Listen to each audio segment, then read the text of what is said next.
السلام على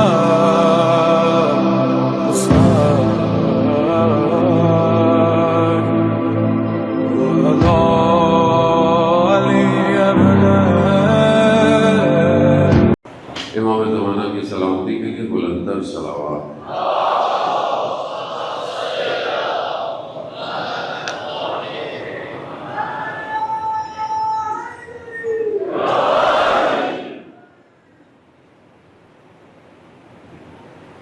ایک اور دفعہ بلندر صلوات پیش کریں۔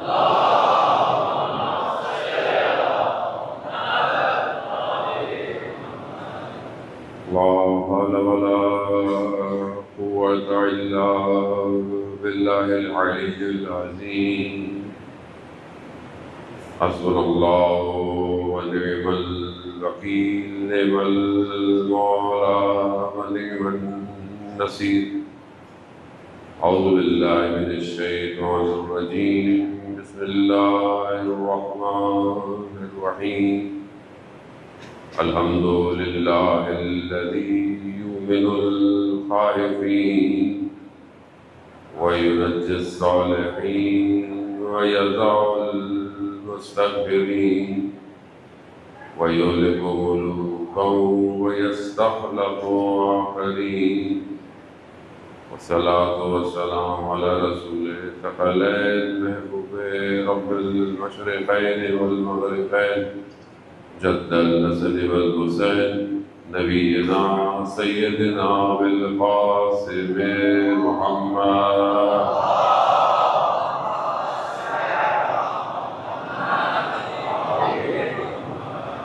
وعلى آله الطيبين الطاهرين المعصومين، لا سيما بقية الله بالأرضين، روحي وأرواحنا لتراب مقدم البدع، ولعنة الله على أعدائهم أجمعين۔ بسم الله الرحمن الرحيم، رب اشرح لي صدري ويسر لي أمري واحلل عقدة من لساني يفقهوا قولي، أما بعد فقد قال رسول الله صلى الله عليه وآله وسلم: إن الحسين مصباح الهدى وسفينة النجاة۔ صلوات محمد۔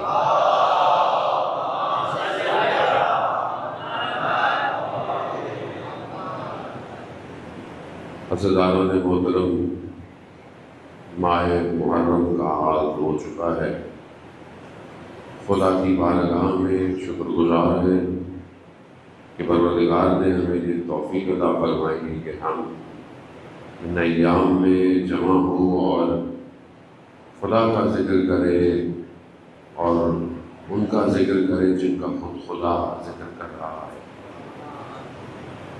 اور یہ ایام نعمت الہی ہے، یہ مکتب خدا کی طرف سے ایک ایسی انسان کی ہدایت کا راستہ ہے۔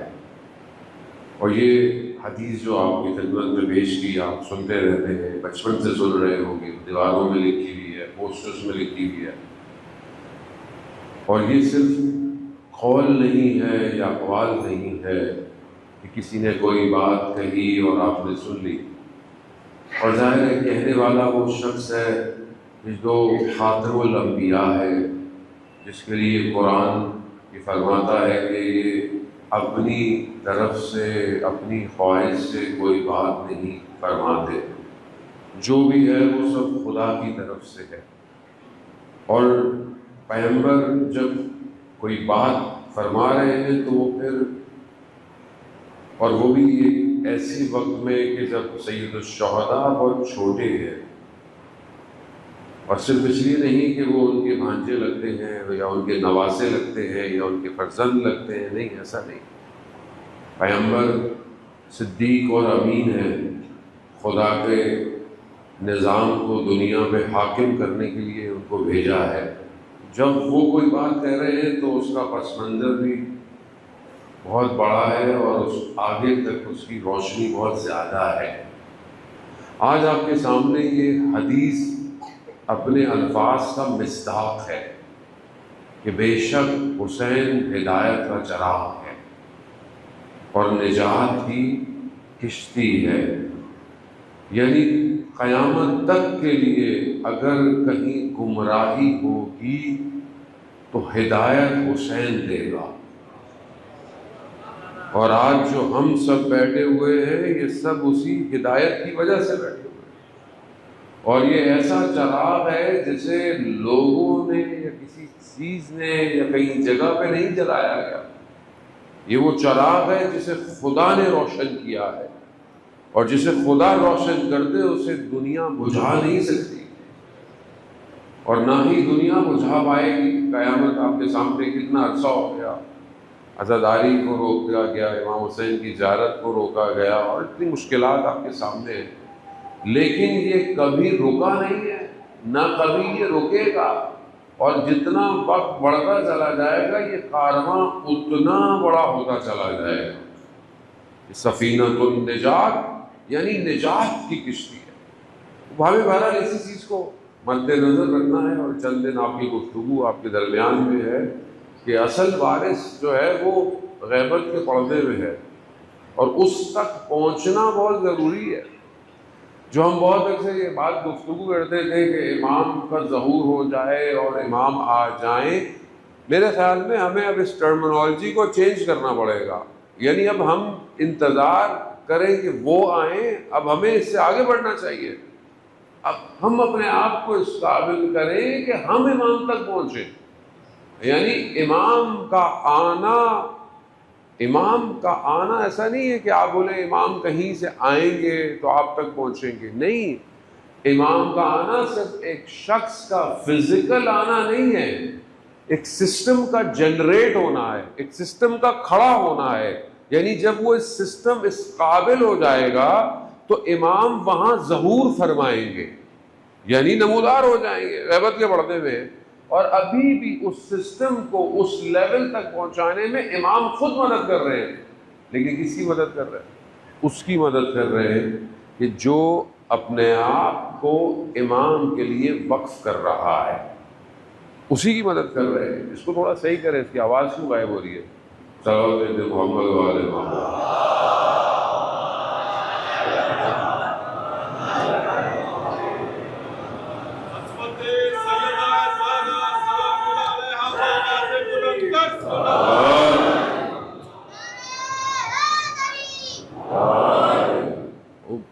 جانے محترم، یہ تھوڑی سی جو پرسپشن ہے سوسائٹی کی، یہ ہمیں چینج کرنے کی ضرورت ہے۔ ہم بہت عرصے سے انتظار کر رہے ہیں، لیکن ہم تو کہتے ہیں ہم انتظار کر رہے ہیں، مولا نہیں آ رہے، دعاؤں میں نمازوں میں گریا ہو رہا ہے، استقاضہ ہو رہا ہے، اچھی بات ہے، دعا خود امام فرماتے ہیں میرے لیے دعا کرو، ظہور کی دعا کرو، دعا ویسے بھی مومن کا اسلحہ ہے، لیکن دعا ہی کرتے رہو، کچھ کرو ہی نہیں، کیسے آئیں گے؟ پھر ہم کہتے ہیں مولا ہی نہیں آ رہے، تو مولا کیسے آئیں گے؟ امام جب آئیں گے جب آپ اپنے آپ کو اتنا ایکوپ کر دیں گے، اپنے آپ کو اس قابل کر دیں گے کہ آپ امام کی حفاظت کر سکیں۔ اب آپ بولیں گے امام کو ہماری حفاظت کی ضرورت ہے۔ دیکھیں، سید الشہداء کربلا میں آئے، سارے ظاہری اسباب کے ساتھ آئے، دنیاوی اسباب کے ساتھ آئے، 4000 ملائکہ اترے کہ مولا آپ کی مدد کریں، امام نے کہا نہیں، میری مدد کی ضرورت نہیں ہے، میں خود لڑوں، اپنے اصحاب کے ساتھ لڑے۔ جب تک اصحاب زندہ تھے امام کو کچھ ہوا؟ جب تک تھے انہوں نے اپنے ٹکڑے کروا دیے، اس کے بعد امام تک دشمن پہنچایا نا۔ تو اب ہم اگر امام کو دعوت دے رہے ہیں تو کیا ہم اس قابل ہیں کہ اس سے پہلے دشمن امام تک پہنچے ہمارے ٹکڑے کرے؟ کربلا یہی ہے، یا لیتنی کنت معکم فافوز فوزا عظیما، کاش ہم آپ کے ساتھ ہوتے، کربلا والوں کے ساتھ ہوتے، ہم بھی کامیاب ہو جاتے۔ تو کیا ہم اپنے آپ کو اپ گریڈ کر رہے ہیں؟ یہ بہت امپورٹنٹ ہے جانے محترم۔ اب ہم اپنے آپ کو تھوڑا اپ لفٹ کریں، محرم ہر سال آتا ہے، ہمیں توفیق دیتا ہے، اور ہم اپنے آپ کو اس قابل کریں کہ امام کے خیمے میں داخل ہو سکیں، امام کے خیمے میں پہنچ سکیں، اپنے آپ کو ذہنی طور پر، عملی طور پر۔ تو یہاں بہرحال قرآن کی آیات کا سہارا لیتے ہیں کہ پروردگار جو ہے وہ ہمیں دعوت دے رہا ہے۔ کس چیز کی دعوت دے رہا ہے؟ کہ ہمیں دعوت دے رہا ہے کہ اطیعوا اللہ و اطیعوا الرسول، اللہ کی اطاعت کرو اور رسول کی اطاعت کرو۔ اطاعت یہ اطاعت ضروری ہے، یہ اطاعت نظر آنی چاہیے۔ کیوں اطاعت کرو؟ تاکہ تم پر پروردگار، سورہ آل عمران کی آیت ہے، آیت نمبر 32 ہے غالباً، تاکہ تم جو ہے تم پر رحم کیا جائے، کہ خدا کی طرف سے تم پر رحم کیا جائے۔ اطاعت کرو۔ خدا کو سب مانتے تھے، خدا کو لوگ اس وقت مانتے تھے، کوئی بہرحال ایک طاقت کہتا تھا، کوئی کچھ اور کہتا تھا، کرسچن بھی مانتے تھے اور یہودی بھی مانتے تھے، مگر وہ اپنی اپنی ٹرمنالوجی میں خدا کو مانتے تھے۔ کوئی خدا کو کہتے تھے، نبی کو جو ہے وہ خدا کا بیٹا کہتے تھے، کوئی کہتے تھے کہ ایک ہی سب کچھ ہے۔ خدا کو ماننے سے انکار نہیں تھا ان کا، خدا کو مانتے تھے، مگر پروردگار کہہ رہا ہے کہ ایمان اگر لانا چاہتے ہو، اپنے آپ کو اس لیول پہ لے کے جانا چاہتے ہو، تو پھر خدا کے ساتھ رسول کی اطاعت کرو۔ مشکل رسول کی اطاعت میں تھی، خدا کی اطاعت میں نہیں تھی مشکل۔ رسول کی اطاعت کرنی پڑ گئی تو پھر ہمیں ان کو ماننا پڑے گا، پھر جو یہ فرماتے ہیں اس پہ عمل کرنا پڑے گا۔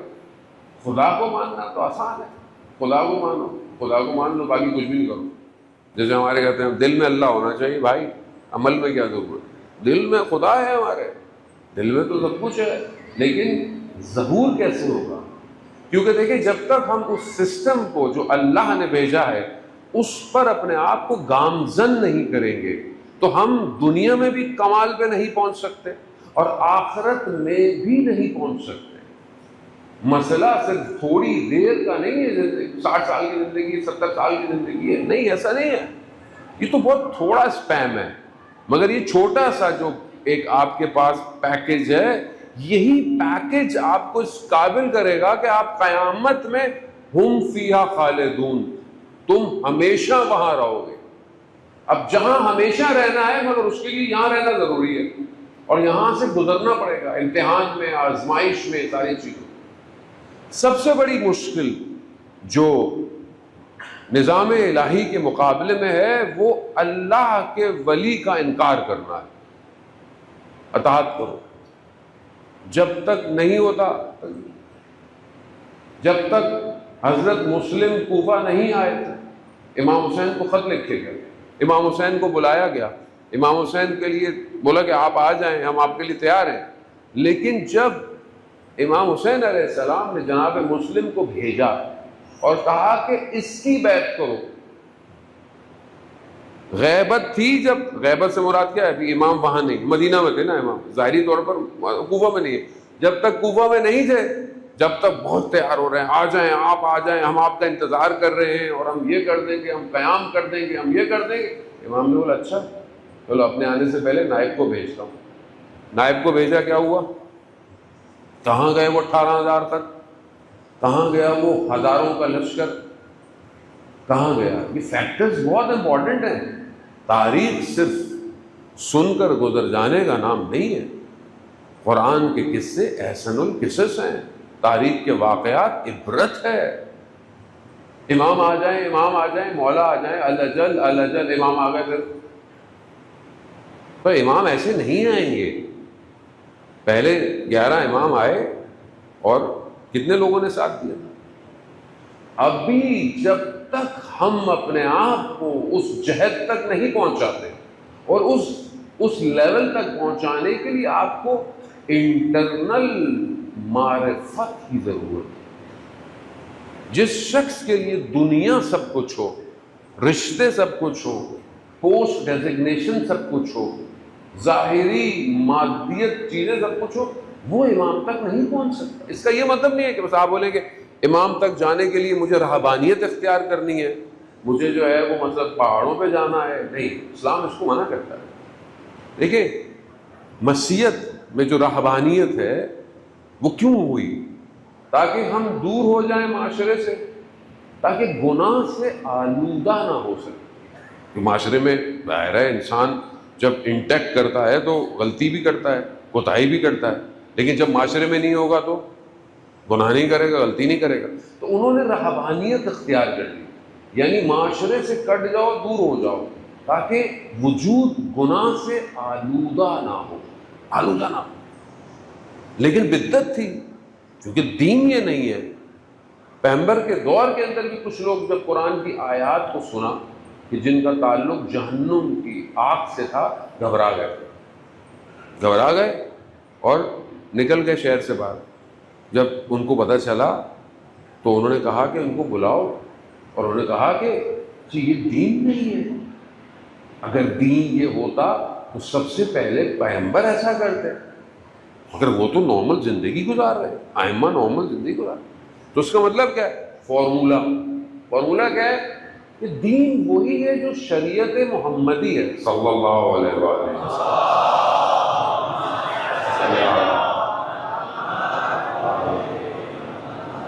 دین یہی ہے، دین باہر نہیں ہے اس سے۔ کوئی بولے جی ہمارا یہ سٹائل ہے، ہمارا وہ ہے، فلانے بڑے پیر صاحب ہیں، بڑے بزرگ ہیں، کرتے کیا ہیں، کیا کرتے ہیں کیا نہیں کرتے، کچھ دین نہیں ہے۔ یہ دین وہی ہے جو مطلب معاشرے کے اندر ہے، معاشرہ سازی دین ہے، اجتماعیت دین ہے۔ وہ اب گناہ سے آلودگی بچانی ہے، تو گناہ سے آلودگی کیسے بچائی جائے؟ گناہ سے انسان جب اپنے آپ کو، کیونکہ بیکٹیریا اگر آپ کو لگ گیا تو پھر آپ کو تو اینٹی بائیوٹک کھانی پڑ جائیں گی نا بہت ساری، تو کیسے بچائیں؟ معاشرے میں بھی رہنا ہے، تو کہا سسٹم ہے، اطیعوا اللہ واطیعوا الرسول۔ وہ دوسری آیت ہے جس میں یہ آل عمران دوسری آیت ہے کہ یہاں پر خدا کہہ رہا ہے وہ اطیعوا اللہ اطیعوا الرسول اولو الامر منکم، وہ دوسری آیت ہے، وہ سورہ مائدہ کی۔ اطاعت تمہارے وجود میں نظر آنی چاہیے۔ تو آج آپ معاشرے کو دیکھیں، آج معاشرے میں آلودگی پائی جاتی ہے، معاشرے میں نجاست پائی جاتی ہے۔ کیوں پائی جاتی ہے؟ اطاعت نہیں ہے۔ کالا رسول اللہ کتنا ہے ہماری زندگی میں؟ آپ مجھے بتائیں، کتنی زندگی میں کتنا ہم اپنے پیغمبر کو یاد کرتے ہیں؟ کتنا ہے ہماری 24 گھنٹے کی لائف میں؟ کتنی سنتیں ہیں، کتنی سنتیں؟ یہ تو سید الشہداء کا کرم ہے کہ جو ہم یہاں بیٹھے ہوئے، ورنہ دنیا کی کسی مکتب میں یہ نہیں ہے، کسی مکتب میں، اور کوئی امام حسین جیسا کریم ہے بھی نہیں جو بغیر یہ دیکھے کہ تم نے پورا سال میں کیا کیا، اس کے باوجود مجلس میں بلا لیتے ہیں۔ میں اپنی بات کر رہا ہوں، آپ مجھ سے بہتر ہیں، مجھے توفیق مل رہی ہے کہ میں آپ کے درمیان میں خود ان کا کرم ہے قدم۔ تو یہ اطاعت انسان کو بچا سکتی ہے، اور کبھی بھی شیطان نہیں چاہے گا کہ اللہ کے ولی کی اطاعت کی جائے، وہ دور دور آپ کو رکھے گا۔ اور یہی حضرت مسلم کو جب بھیجا تو حضرت مسلم کے مقابلے میں کیا ہے؟ دنیا، خوف، دنیا پرستی، سونا، یہی چیزیں تھیں۔ تلوار کو سونے کے بدلے میں بیچ دیا۔ آج بھی دنیا وہی ہے، سب وہی ہے، سب کچھ ویسا ہے۔ جگہ بدل گئی، زمانہ بدل گیا، لیکن سب کچھ ویسا ہی ہے۔ آج بھی دنیا ہے، آج بھی انسان کا اپنا ریلیکس موڈ ہے جس کو وہ چھوڑنا نہیں چاہتا۔ انسان اپنی ظاہری ترقی کی طرف سوچتا ہے، یہ نہیں سوچ رہا کہ میرا نقصان ہو جائے امام کو آنا چاہیے۔ میں اکثر یہ دعا کر رہا ہوتا ہوں کہ میرا مسئلہ حل ہو جائے، امام آئیں یا نہ آئیں، اندر سے زبان سے تو کہتا ہوں مولا آ جائے۔ آج آپ کے سامنے دنیا کے حالات ہیں، دنیا کے حالات آپ کے سامنے، ایران کے حالات آپ کے سامنے، لبنان کے حالات آپ کے سامنے۔ اب وہ ظاہری طور پر تو دیکھیں بڑا نقصان ہوا ہے، ظاہری طور پر لوگ شہید ہو گئے، بلڈنگیں تباہ ہو گئی، اکانومی مشکل میں، ظاہری طور پر تو ایسے ہی ہے۔ تو کیا آپ سمجھتے ہیں کہ وہاں کے لوگ یہ دعا کر رہے ہوں گے کہ ہمارے مسئلے حل ہو جائیں؟ آپ کیا سمجھتے ہیں کہ وہاں کی سڑکوں پہ رات کو کیا دعا ہو رہی ہے؟ ان کے یہاں دعا یہ ہے کہ ہمارا تو جو ہونا تھا ہو گیا، لیکن یہ بچنا نہیں چاہیے، اور وہ آئے جو اصل وارث ہے، لیکن انہوں نے شہید رہبر کو ہمیشہ نائب امام زمانہ مانا ہے. مجتہد اپنی جگہ، سپریم لیڈر اپنی جگہ، جو بھی ڈیزگنیشن آپ لے لیں ان کے ہاں جو بھی ہے وہ اپنی جگہ، لیکن کہا کہ نہیں امام کا نائب ہے. اور ویسے بھی مجتہدین امام کے نائب ہی ہوتے ہیں، اور وہ بھی ایسا شخص کہ جو اس دور کے اندر اتنا مضبوطی سے کھڑا ہوا، اتنا مضبوط کھڑا ہوا. لیکن کیونکہ ان کا نعرہ یہی تھا کہ ہم اہل کوفہ نہیں ہیں کہ آپ کو اکیلا چھوڑ دیں، تو انہوں نے بھی یہی کیا. انہوں نے بھی کہا کہ میں بھی تمہیں نہیں چھوڑوں گا، میں بھی بنکر میں نہیں جاؤں گا، میں بھی غاروں میں نہیں بیٹھوں گا، میں بھی ایسی جگہ نہیں بیٹھوں گا جہاں میزائل نہ لگے، نہیں میں بھی وہیں رہوں گا جس طرح تم رہتے ہو. اور دشمن نے یہی کیا. دشمن اپنی پلاننگ کرتا ہے، اللہ اپنی پلاننگ کرتا ہے. انہوں نے بولا لیڈر ختم ہو جائے گا داستان ختم ہو جائے گی. تو یہاں تو سسٹم ہے، شخص نہیں ہوتا. یہی دشمن غلطی کرتا آ رہا ہے. یہی غلطی اس نے کوفہ میں کی، یہی غلطی اس نے مدینہ میں کی، یہی غلطی اس نے کربلا میں کی. وہ یہ سمجھتا ہے کہ شخص ختم ہو گیا، شخص ختم نہیں ہوا. یہ سسٹم جتنے شہادت ہوتی اتنا اسٹرانگ ہو جاتا ہے، اتنا اسٹرانگ ہو جاتا ہے. کربلا اسی لیے تو سمجھنا ضروری ہے، اور دنیا کو سمجھانا بھی ضروری ہے کہ کربلا فرقہ نہیں ہے. اس لیے ہم دعوت دیتے ہیں اپنے تمام اہل سنت بھائیوں کو، تمام باقی فرقوں کو کہ آپ مجلس میں آئیں، آپ سنیں. آپ بے شک ماتم نہ کریں، آپ کے ماتم نہیں کرنا، آپ بے شک ماتم نہ کریں، آپ گریہ بھی نہیں کریں. گریہ بھی ہو سکتا ہے آپ کے یہاں بدعت ہو، آپ مگر اس مجلس میں آئیں، اس مجلس میں آ کر دیکھیں کہ سید الشہداء نے کیا کیا 61 ہجری کے اندر، اور کیا چیز امپورٹنٹ ہے. کیونکہ سید الشہداء امام علی مقام سب کے ہیں. امام حسین یجمعنا، امام حسین جوڑتے ہیں سب کو. امام حسین کے ہاں کوئی ڈویژنز نہیں ہے. اور یہی وجہ ہے کہ آنے والا امام جب خانہ کعبہ کی دیوار سے ٹیک لگائیں گے تو کیا کہیں گے کہ اے دنیا کے لوگوں، میں حسین کا فرزند ہوں. امام حسین کو پہچانے. یہاں پر یہی چیز ہے کہ یہ ختم کرتے ایک کو سسٹم بڑھتا چلا جاتا ہے. کیوں؟ کیونکہ اطاعت کر رہے ہیں. اطاعت. اللہم صلی علی محمد. اب آپ بہت تیزی سے پہلا دن ہے مجلس کا، میں خلاصتاً آپ کو اسٹرکچر جو ہے وہ گفتگو کی کوشش کر رہا ہوں کہ آپ کی خدمت میں پیش کیا جائے. اب آپ بہرحال دیکھیں کہ کون سی چیز ہے کہ جو انسان کو روکتی ہے اطاعت سے. امام کی اطاعت سے کیا چیز روکتی ہے؟ مطلب جانتے ہیں لوگ مولا ہے دنیا، اور دنیا ایسی کہ جو انسان کے وجود کو ڈبو رہی ہے، آلودہ کر رہی ہے. آپ جوان ہیں ماشاءاللہ، مجالس میں بہت بڑا طبقہ جوانوں کا آتا ہے. جوان سب سے بڑا ٹارگٹ ہے آج کی دنیا کا، اور جوان ہی سب سے زیادہ ریکوائرڈ ہے امام زمانہ کے لیے. امام کو شباب کی ضرورت ہے نا، جوان، شباب یعنی جوان.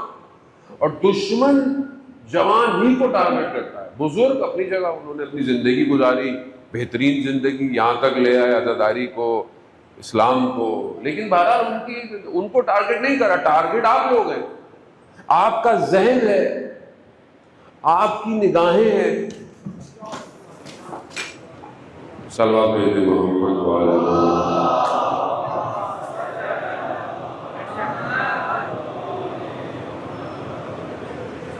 میں ہمیشہ اس بات کا قائل ہی نہیں ہوں کہ آپ یہاں پر اسکاؤٹ والوں کو کھڑا کریں. بھائی میں جس طریقے سے گرمی میں بیٹھا ہوتا ہوں یہ میں جانتا ہوں. مولا کی نوکری ہے تو ہم چل رہے ہیں. وہ بیچارے جوان ہیں، آپ ان کو کھڑا کرتے ہیں، بیٹھ جاؤ بیٹھ جاؤ بیٹا بیٹھ جاؤ. سیکورٹی کی کون سی ضرورت ہے یار؟ جس نے مارنا ہے ایسے ہی مار دے گا یار. کیا ہوگا؟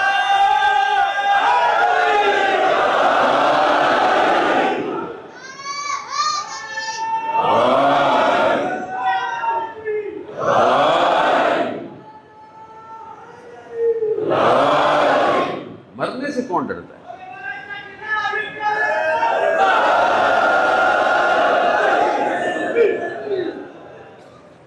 میزائلوں سے ہوتا ہوا آ رہا ہوں، مجھے کون سے میزائل یا گولی کی ڈر ہے؟ ابھی میزائلیں چل رہی تھی جہاز میں، اسی میں اڑتا ہوا یہاں پہنچا ہوں میں، تو موت کا کوئی ڈر نہیں ہے. ان کو اپنی زندگی بہتر کرنی. جوان ہے بھی بہت کچھ دیکھنا ہے ان لوگوں نے، جانے محترم. وہ امام کو شباب چاہیے، جوان چاہیے، اور اسی جوان کو آلودہ کرنے کا سسٹم ڈیزائن ہوا ہے، پورا سسٹم ہے. آپ دجالی سسٹم کہہ کر انسان بھاگ جاتا ہے، نہیں، اس سے بھی خطرناک سسٹم ہے. اتنا پیٹرن ڈیزائنڈ ہے کہ کس طریقے سے معاشرے کو آلودہ کر دیا جائے کہ یہ جوان امام کے لیے کھڑا نہ ہو پائے، اطاعت نہ کر پائے. میڈیا سب سے بڑا حربہ ہے، جہاں اس کے فائدے ہیں وہاں اس کے نقصانات بھی. مجلس لائیو جا رہی ہے، آپ مجلس دیکھتے ہیں، اپنی پڑھائی کا کام کرتے ہیں، بہت ساری اچھی چیزیں کرتے ہیں، لیکن اس کا اتنا سسٹمیٹک، اس کی ایکویشن، اس کا الگوریتم اتنا ہے کہ وہ کہیں نہ کہیں روح کو آلودہ کرتا ہے، کہیں نہ کہیں. اور وہ نقص جب آ جائے تو اتنا آسان نہیں ہوتا اس نقص کو خراب کرنا. پروردگار قرآن میں کیا فرماتا ہے؟ سورہ بہرحال آل عمران کی آیت ہے کہ سارعوا الی مغفرۃ اللہ، یعنی تم جلدی کرو، تیزی کرو، سبقت لو. کس میں؟ خدا کی مغفرت کے لیے. اللہ کی مغفرت یعنی اللہ کی مغفرت حاصل کرنے کے لیے تیزی کرو. دنیا کہاں کہہ رہی ہے؟ دنیا کہہ رہی ہے یہ لوٹ لو، یہ چھین لو، یہ کما لو، یہ بچا لو، یہ لے لو، وہ لے لو، اس میں جلدی کرو. قرآن کیا کہہ رہا ہے؟ قرآن کہہ رہا ہے کہ اللہ کی مغفرت کے لیے سبقت حاصل کرو، دوڑو. مغفرت ضروری ہے. کیوں؟ کیونکہ بہرحال نقص آ گیا ہے، نقصان ہو گیا ہے، چیز ڈیمیج ہو چکی ہے، تو اس کو صحیح کرو. پہلے یہ صحیح نہیں ہوگی تو یہ نہیں تم حاصل کر سکتے. مغفرت ضروری ہے. مغفرت صرف اس لیے مولانا میں نے کون سے گناہ کیے؟ عزیزان محترم، میں اپنی بات کر رہا ہوں. آپ جوان ہیں، یقیناً آپ پاک ہیں، تبھی تو مولا کی مجلس میں بیٹھے ہوئے ہیں. لیکن آپ خود سوچیں کہ حضرت یونس علیہ السلام، اللہ کے نبی، اللہ کا نبی غلطی نہیں کرتا، معصوم ہوتا ہے، لیکن صرف اس وجہ سے کہ قوم پر عذاب نہیں آیا، تھوڑے سے ناراض سے ہو گئے. وہ تھوڑی سی، وہ بھی اللہ اور نبی کا معاملہ ہم اس کو شاید ایکسپلین نہیں کرتے. اس کے باوجود 3 طرح کے اندھیروں میں چلے گئے. 3 طرح کے، رات، سمندر، مچھلی کا پیٹ، 3 اندھیروں کے اندر. اور کئی عرصے تک ذکر کیا، لا الہ الا انت سبحانک انی کنت من الظالمین، کہ نہیں، لا الہ الا یعنی کوئی نہیں ہے تیرے سوا، انی کنت من الظالمین، میں نے اپنے اوپر ظلم کیا. اللہ کا نبی ہے، کیا ظلم کیا؟ کوئی غلطی نہیں کی، مگر اس کے باوجود خدا کی بارگاہ میں جو ہے وہ ذکر کیا جا رہا ہے، پروردگار میں نے ظلم کیا. جب خدا نے اس کو قبول کیا تو کیا کہا؟ فاستجبنا له ونجیناہ من الغم وکذالک ننجی المؤمنین. خدا نے قبول کیا. خدا کہتا ہم مومنین کو نجات دیتے. تو میں اور آپ کہاں کھڑے ہوئے؟ تو اللہ کا نبی ہے، میں اور آپ کیا کھڑے؟ میں اور آپ صبح شام، میں اپنی بات کر رہا ہوں، آپ نہیں، کتنی غلطیاں کرتے ہیں، کتنی کوتاہیاں ہوتی ہیں. تو کیا میں سبقت لے رہا ہوں؟ کیا میں روز دوڑ رہا ہوں خدا کی بارگاہ میں مغفرت کے لیے؟ کتنا انسان سے غلطی ہوتی ہے. ہاتھ میں موبائل ہے، کچھ اور دیکھنا بھی چاہ رہا ہے، کچھ اور نظر آ رہا ہے، ذہن کہیں اور جا رہا ہے. ذہن ایک اسٹرکچرڈ ہے پورا، اس کے اندر آلودگی کا آ جانا، اس کا مطلب ہے کہ اس میں اچھائی نہیں آئے گی.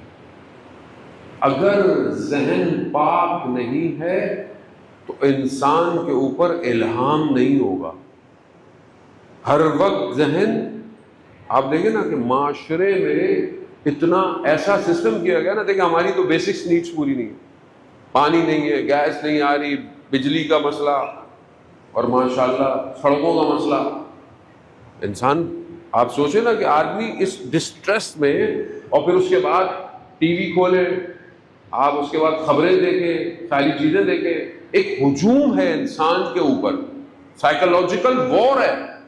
اس وار کے اندر پھر ڈرگز، نشے، فساد اخلاقی، بے حیائی، برائی، اور یہ سب کچھ جو ہو رہا ہے، یعنی جو تھوڑا سا بچ جائے اس کو آلودہ کرو.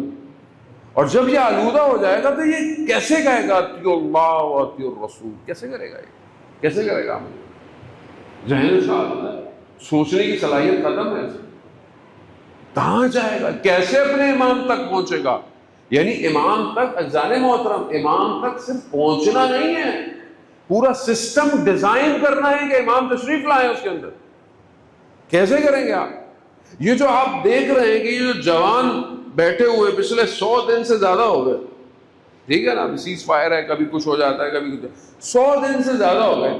آپ ان جوانوں کی کیفیت دیکھیں، ان جوانوں کے ذہن کیا ہوں گے؟ اس سے کیا سوچتے ہیں؟ وہ جو بیٹھے ہوئے وہاں پہ، وہ جو بٹن دبا رہے ہیں، وہ کون ہے؟ وہ فرق ہے نظام الہی میں اور نظام شیطان میں. وہاں پر جب کوئی چیز بن رہی ہے، اسلحہ بن رہا ہے، ٹیکنالوجی بن رہی ہے، تو پتہ نہیں رات کو نشہ کر رہا ہے، پتہ نہیں کیا کر رہا ہے. یہاں پر جب میزائل بن رہا ہے تو تہرانی مقدم پہلے تہجد کی نماز پڑھ رہا ہے. فرق ہے نا. یعنی جب تک پاک نہیں ہوگا تو یہ سسٹم اترے گا کیسے؟ اور تبھی تو ایسا سسٹم اترا کہ ان کی سمجھ میں نہیں آ رہا یہ کون سا میزائل ہے یہ کیوں اڑاتا ہے، یہ کون سا ریس کا سسٹم ہے جو F-35 کو گرا رہا ہے، کون ہے یہ؟ وہ یہ ممکن ہے ظالم محترم. اب ہمارے یہاں بہت سارے لوگ، رشیا نے مدد کی ہوگی، چائنا نے مدد کی ہوگی، غلام ذہن، غلام ہی سوچتے ہیں. کبھی یہ نہیں سوچتے کہ علی والے دنیا کو چلانے کے لیے ہیں.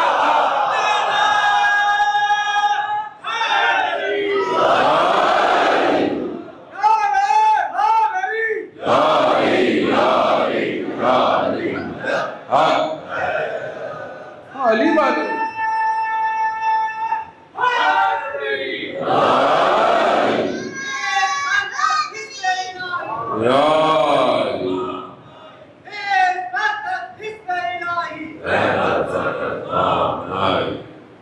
جانے ہوتا ہوں خوب اپنے آپ کو کمتر کیوں سمجھے انسان. یہی تو ٹائم ہے کہ جہاں پر ولایت علی ابن ابی طالب پوری دنیا کو سمجھانے کا وقت ہے کہ دیکھو اگر ولایت ہو تو پھر یہ ہوتا ہے. 57 ملکوں میں سے جب ولایت علی ہو تو یہاں پر کرار کے ماننے والے ہیں، غیر فرار کے ماننے والے ہیں. ایسے ہی ہے، یہاں بھاگتا کوئی نہیں ہے، یہاں سینے پہ تیر کھانے والے لوگ ہیں. یہاں موت فنا نہیں ہے، یہاں موت بقا ہے، بقا. ڈیفینیشن فرق ہو گئی نا. تو جب آپ اپنے آپ کو ایسا سسٹم ڈیزائن کریں گے کہ آپ کا ذہن پاکیزہ ہو، تب آپ ایسا کریں گے، تب دشمن خوف کھائے گا. دشمن خوف کھا چکا ہے اس سے، اور خوف ہے دشمن میں کچھ بھی نہیں، کھوکھلا ہوتا ہے. اور یہ سب کچھ اسی مجلس اور عزاداری سے ہے، سب کچھ یہیں سے ہے. ایک سسٹم کی بات سب سید الشہداء کے در سے ملتی، جہاں 12 سال کا بچہ جو یہ کہے کہ موت میرے لیے شہد سے زیادہ میٹھی ہے، تو وہ موت سے بھاگتے نہیں ہیں، وہ اس شہد کو چکھنا چاہتے ہیں. موت خوف نہیں ہے. اسی لیے ٹیکنالوجی، جدید اسلحہ طاقت نہیں ہے، اصل طاقت ارادہ ہے. ارادہ. اگر جس قوم کے پاس ارادہ ہو اسے کوئی روک نہیں سکتا. بھائیزانو، دشمن یہی چاہتا ہے کہ آپ کے ارادوں کو ضعیف کر دے، کمزور کر دے، آپ کے ذہن کو گناہ کی طرف لے جائے، معاشرے کو پھنسا دے. یہ تھرڈ ورلڈ کنٹریز کے ایشوز یہی ہیں کہ ان کو کریٹو نہیں ہونے دو. آپ کے سامنے بہرحال میں خبریں پڑھنے نہیں آیا گا بولے مولانا صاحب مجلس پڑھ رہے ہیں، خبریں پڑھ رہے ہیں. نہیں، خبریں تو آپ میرے سے زیادہ صبح شام سن رہے ہیں. دیکھیں 47 ایئرز سینکشنز، پابندی، مگر کہیں لگتا ہے؟ اچھا بہت سارے لوگوں نے تو دیکھا بھی نہیں ہوا تھا، انہوں نے تو وہ ویڈیوز دیکھی کہ میزائل پڑ رہے ہیں، اچھا بلڈنگیں ہیں، وہ ہم تو سمجھ رہے تھے گاؤں دیہات ہے، وہ ایسی بلڈنگ ہیں، پتہ نہیں کیسے روڈ ہیں ان کے پاس. تو لوگوں نے بولا یہ تو بڑا. انہوں نے 47 ایئرز میں غلامی نہیں کی، انہوں نے سسٹم کو ڈیولپ کیا. انہوں نے صرف دعائیں نہیں مانگی اللہ جل، انہوں نے کہا کہ ہم اپنے آپ کو اس مقام پہ لے جائیں کہ امام تشریف لے کر آئے. امام ہے، سب کچھ یہی ہے، یہیں سے اٹھا ہے. امام خمینی کا مشہور جملہ ہے، ہمارے پاس جو کچھ ہے محرم اور سفر کی وجہ سے، اور ہمارے پاس بھی جو کچھ ہے جانب فرق ہے کہ مکتب کو اطاعت کرنی ہے یا صرف دکھانا ہے. سب سے پہلی چیز علم کو چھین لو معاشرے سے. جب علم نہیں ہوگا تو کچھ بھی نہیں ہے. اور جب انسان جاہل ہو جائے تو جاہل کو کنٹرول کرنا بڑا آسان ہے. مطلب آپ کو کچھ پتا نہیں ہو کوئی مثلا، تو آپ بہت ایزیلی، کیوں آپ دیکھیں نا یہ ہمارے انٹیریئر میں جائیں آپ، یا چاہے وہ سندھ ہو چاہے وہ پنجاب ہو، اس سے کوئی فرق نہیں پڑتا. کوئی یہ نہ بولے بھائی آپ صرف آپ کو سائنس سے مشکل ہے، ہمیں کو سائنس سے مشکل نہیں ہے. آپ سسٹم ہے، کیوں ڈیولپ نہیں ہے، کیوں ایجوکیشن ڈاؤن ہے، کیوں چیٹنگ کرائی جاتی ہے، کیوں؟ پڑھا لکھا نہیں ہوا نا. جب پڑھا لکھا نہیں ہے تو اس کو کچھ آتا ہی نہیں ہے. یہ چیٹنگ کر کے پاس ہو جائے، بعد میں بے شک گورنمنٹ افسر بن جائے، اس کو آتا ہی کچھ نہیں ہے. وہ آتا کچھ نہیں تو آپ کو نظر آ رہا ہے کراچی کا حال، کچھ بھی نہیں آتا نا. ذہن میں اتنی وسعت ہی نہیں ہے کہ کچھ سوچے. ڈیولپمنٹ کسے کہتے ہیں، کنسٹرکشن کسے کہتے ہیں، ایک شہر کو ایمپائر بنانا کسے کہتے ہیں. ذہن ہی نہیں ہے، ذہن نہیں ہے دنیا کا. کیوں ہے؟ جاہل رکھو تاکہ حکومت کی جائے. اب مجھے علم نہیں آتا، مجھے کرسی مل گئی، اب مجھے ڈر کیا ہے میری کرسی چھن نہ جائے. تو اب میرے سے جو بھی بولو گے، میں تو ویسے بھی جاہل آدمی، تو جو بھی بولو گے کرتا رہوں گا. خود تو کر رہا ہے، پس کون رہا ہے؟ قوم. پہلا سسٹم، علم چھین لیا جائے، علم نہیں دیا جائے. اور وہ علم جو سوسائٹی کو بناتا ہے، وہ علم جو آئندہ کی اسٹریٹجیز کو ڈیزائن کرتا ہے، وہ تو آپ کی ہماری یونیورسٹیز میں ویسے بھی نہیں ہے. ہمیں وہ بنایا جائے جو غلام کام کرتے ہیں. قوموں کو ایسے چلایا، ایسے تھوڑی چلایا جائے. تو اب ہم کیا کریں جانے موت؟ یہ تو خیر پرابلم آپ کو سب کو پتہ ہی. ہم اپنے آپ کو خود ڈیولپ کریں، اپنے آپ کو انہینس کریں. سب سے پہلے اپنے آپ کو پاک کریں. یہ راستہ روکنا پڑے گا. یہ جو آلودہ، یہ جو نجاست، یہ جو اتر رہی ہے، اس کو روکنا پڑے گا. سوشل میڈیا آپ کو اپنا کنٹرول کرنا پڑے گا.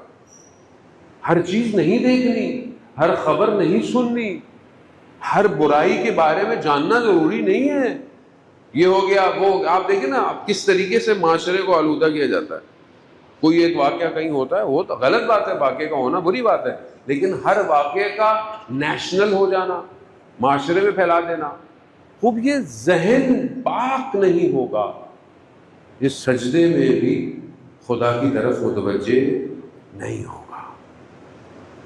سید الشہداء ایک ایسا سسٹم لے کر آئے کہ چاہے تم کربلا سے ہزاروں سال فاصلے پر بھی ہو، لیکن اگر تم اس مکتب میں آ گئے تو سید الشہداء تمہیں پاک کر دیں. ایزانے وہ پاکیزگی. اب آپ دیکھیں نا، اور یہ صرف مجلس کی بات نہیں ہے. قالا امام جعفر صادق علیہ السلام،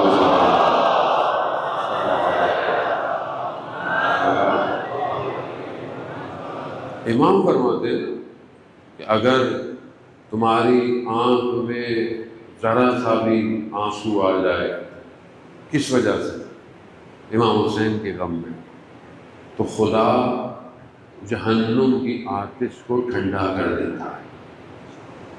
اور یہ حقیقت ہے، انسان کو پاک کر دیتا ہے، صاف کر دیتا ہے۔ یہ اپورچونٹی انسان کو کہیں پہ بھی نہیں ملتی ہے زندگی میں۔ تو ہم خدا کا شکر کریں گے، تو ہمیں خدا نے اپورچونٹی دیا۔ جو ہم سے غلطی ہو گئی، انسان ہو گئی، لیکن ابھی ہم امام کے خیمے میں آ گئے ہیں، اور جب آ گئے ہیں تو بس اس سے فائدہ اٹھائیں اور یہ عہد کریں کہ یہ جو چند دن گزریں گے، محرم گزرے گا، تو میں اپنے آپ کو امام کے قریب کروں۔ اور یہ سب آپ نے خود فیصلہ کرنا ہے، کوئی اور آپ کے بارے میں فیصلہ نہیں کر سکتا۔ کتنی آئیڈیالوجی میری بدلی، کتنا میں نے اپنے آپ کو چینج کیا، بہرحال خدا میں بھی توفیق دے کہ آپ کی خدمت میں جو ہے وہ ان چیزوں کو پیش کر سکیں۔ ظالم محترم، بہت بڑے بڑے لوگ دنیا کے آلودگی اور زندگی میں پھنسے ہوئے تھے، مگر جیسے ہی اپنے آپ کو امام حسین کے حوالے کیا تو نہ صرف خود پاک ہوئے بلکہ لوگوں کو بھی پاک کر دیا۔ آپ کے سامنے کیسے کیسے لوگ کربلا میں پہنچے، کیسے کیسے، حتیٰ وہ بھی جنہوں نے امام کا راستہ روکا۔ تو یہ کون ہے حسین؟ مدینہ ہے، پیغمبر اپنے گھر میں جناب ام سلمہ سے فرماتے ہیں، ام سلمہ امہات المومنین میں سے ازواج پیغمبر ہیں، ہم آرام کرنے حجرے میں جا رہے ہیں، کسی کو آنے مت دیجیے گا۔ جاتے ہیں، لیٹ جاتے، تھوڑی دیر میں دیکھا ایک چھوٹا سا بچہ آیا اور حجرے میں جانے لگا، تو ام سلمہ نے کہا کہاں جا رہے ہو؟ کہا نانا کے پاس جا رہا ہوں۔ کہا انہوں نے منع کیا ہے کہ کوئی حجرے میں نہ آئے۔ تو وہ بچہ کہتا ہے ہمیں بھی منع کیا ہے، یعنی حسین کو بھی نانا نے منع کیا ہے؟ کہا ہاں، سب کو منع کیا ہے۔ یہ سننا تھا، امام حسین پلٹے، جانے لگے، اچانک سے دیکھا کہ پیغمبر حجرے میں سے آواز آئی، ام سلمہ آپ نے حسین کو بھیج دیا، بلائیے۔ ام سلمہ دوڑتی ہوئی گئی، حسین نانا بلا رہے ہیں۔ کہا آپ نے تو کہا تھا کہ نانا نے منع کیا ہے۔ کہا نہیں، آپ کو منع نہیں کر سکتے۔ کہتے ہیں امام حجرے میں گئے، ام سلمہ اس روایت کو بیان کرتے ہیں کہ کچھ دیر بعد میں نے دیکھا کہ اندر سے رونے کی آوازیں آ رہی، گریہ کی آوازیں آ رہی۔ ہاں، اللہ تعالیٰ نے ماہ محرم ہے، ماہ محرم عام مہینہ نہیں ہے، یہ وہ ایام ہے کہ جس کے لیے امام رضا ارشاد فرماتے تھے، یبن شبیب،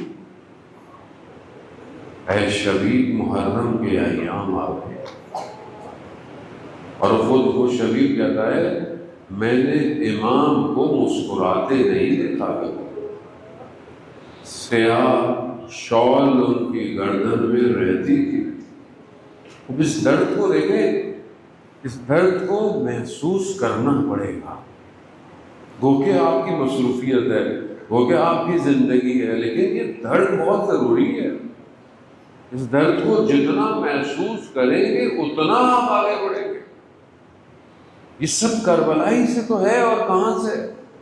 آپ کے سامنے ہر روز شہادتیں، آپ بچوں کی تصویریں دیکھتے ہو، کتنے بچے شہید ہو گئے، کتنے جوان شہید ہو گئے، مگر کس چیز نے ان کو سکون دیا؟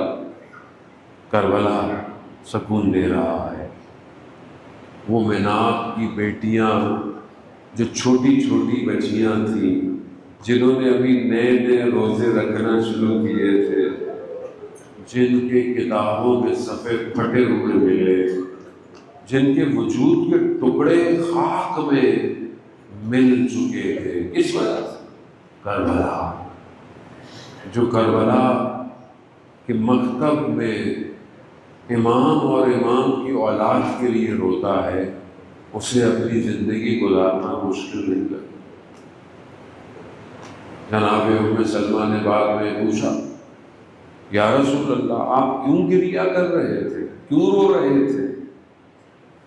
کہا کہ حضرت جبرائیل تشریف لائے اور مجھے انہوں نے واقعہ کربلا بتایا اور کہا کہ یہ آپ کا نواسہ 3 دن کا پیاسا ہوگا اور دشت کربلا میں شہید کر دیا جائے گا۔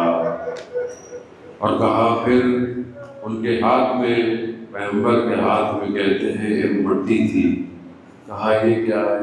کہا یہ کربلا کی مٹی ہے۔ ام سلمہ اسے سنبھال کے رکھنا اور دیکھتی رہنا، جب یہ مٹی خون میں رنگ ہو جائے سمجھ لینا حسین مارے گئے۔ بس وہ دن تھا، دن گزر گیا۔ امام حسین ام سلمہ کی خدمت میں آئے، نانی جان ہم جا رہے ہیں۔ کہا کہاں جا رہے ہو؟ کہا عراق جا رہے ہیں۔ کہا عراق نہ جاؤ، ہر جگہ چلے جاؤ۔ کہا رسول اللہ نے کہا تھا عراق میں آپ شہید ہو گئے۔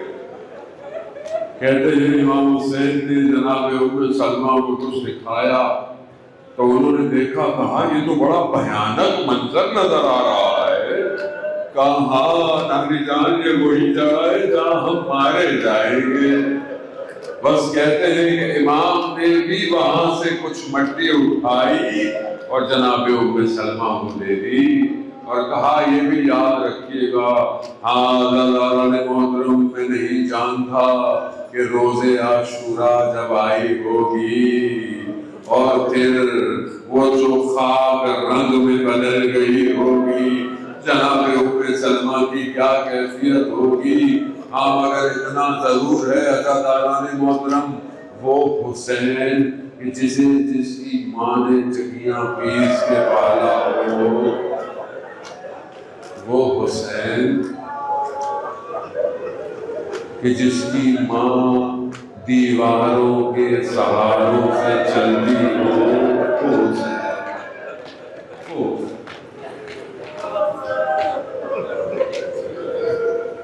وہ حسین جس نے یہ دیکھا ہو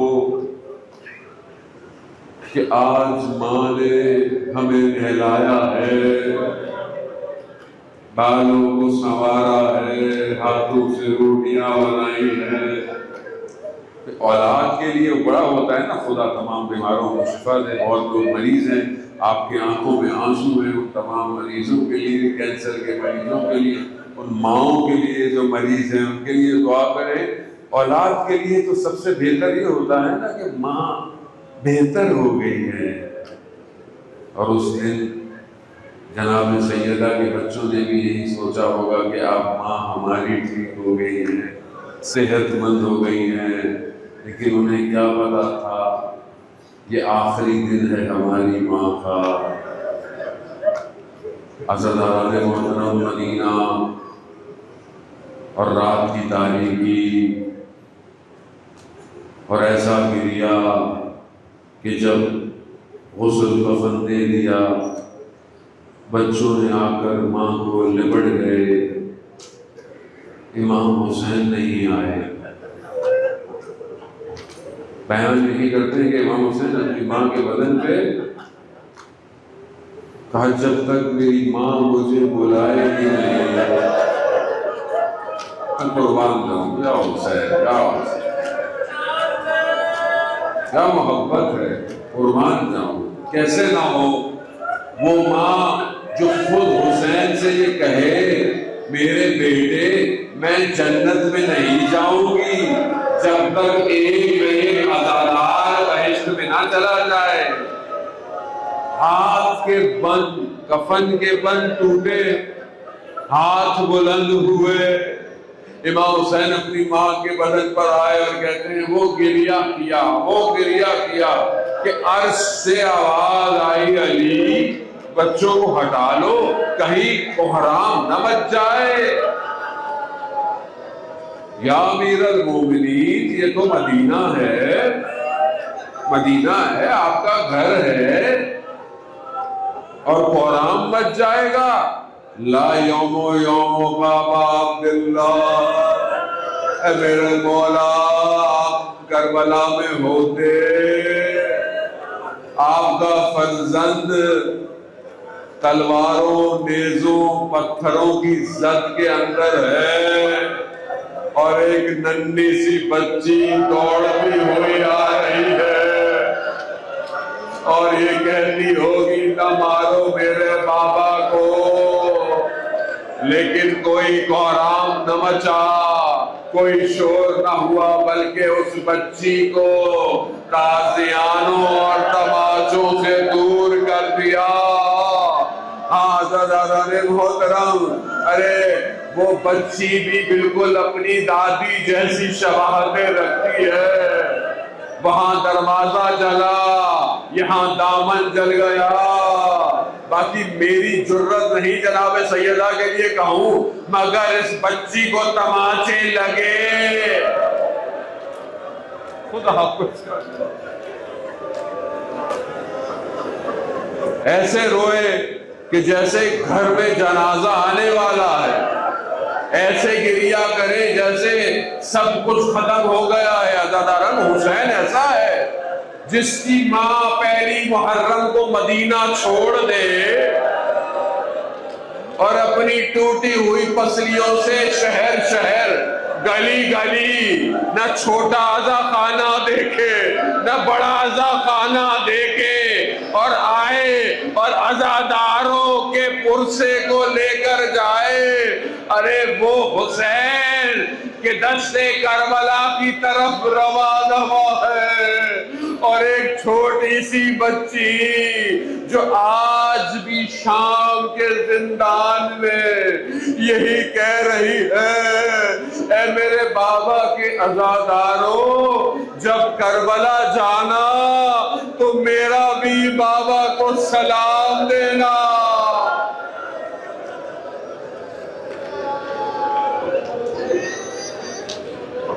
ألا لعنة الله على القوم الظالمين وسيعلم الذين ظلموا أي منقلب ينقلبون۔ پروردگار امام زمانہ کے ظہور میں تعجیل عطا فرما، ہمیں ان کے ناصروں ان کے مددگاروں میں شمار فرما، حاضرین کی تمام جائز خواہشات کو پورا فرما، جو لوگ مریض ہیں مورد نظر پروردگار میں شفاء کاملہ عطا فرما۔ جہاں بھی مقاومت کی جنگیں لڑی جا رہی ہیں، ایران ہو، یمن ہو، لبنان ہو، عراق ہو، پروردگار ان سب کی حفاظت فرما، پاکستان کو عزت اور استحکام عطا فرما، پاکستان کے دشمنوں کو نیست و نابود فرما، مجلس ماتم عزاداری جلوس جہاں ان کی حفاظت فرما، علماء اکرام مراجع اکرام کی حفاظت فرما، رہبر معظم سید مصطفیٰ خامنہئی کو طول عمر اور سلامتی عطا فرما۔ پروردگار ہمیں اور ہمارے امام کو ہم سے راضی فرما۔ اللہم ارزقنا زیارت الحسین فی الدنیا و شفاعتہ فی الآخرہ۔ صلوات محمد و آلہ